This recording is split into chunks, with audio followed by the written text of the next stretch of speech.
I am Misbah Doka, your maths teacher in Arihant English Medium School.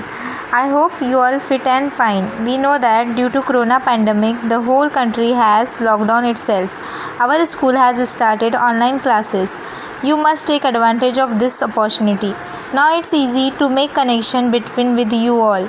This will help us to cover the syllabus and maintain the flow of study. I welcome you all to the online classes. Stay home, stay safe. Today we are going to learn our first lesson, one and many. One means a single thing. Many means large in numbers.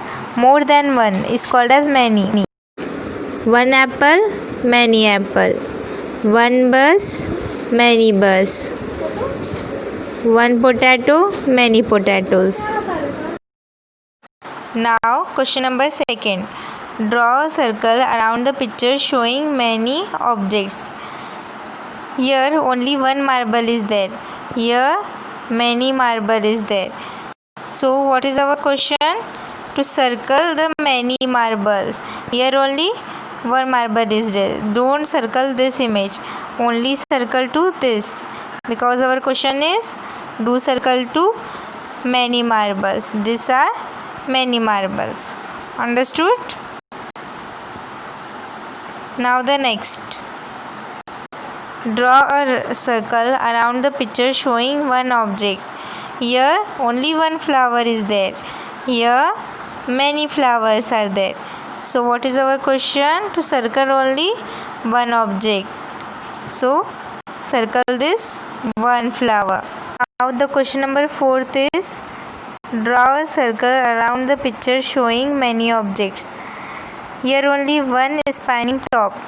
Here three spanning top. Who will tell which is one, which is many? Correct. These are many. What is our question?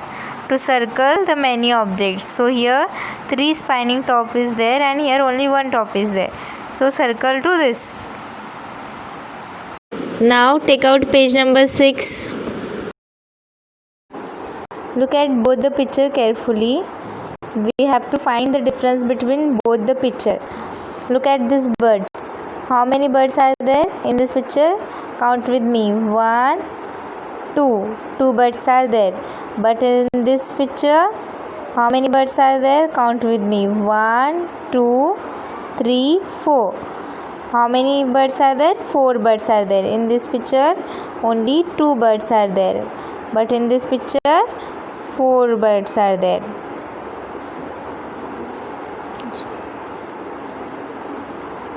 Now the second difference. Look at in this picture, the girl is behind the boy. But in this picture, the girl is in front of the boy. In this image, the ball is big in shape. But in this image, the ball is small in shape. Next difference is, in this image, the butterfly is above. And in this image, the butterfly is below. The next is, in this image, flower is there. But in this image, flower is not there. So, we are find many differences. We got all the differences that is present on this image.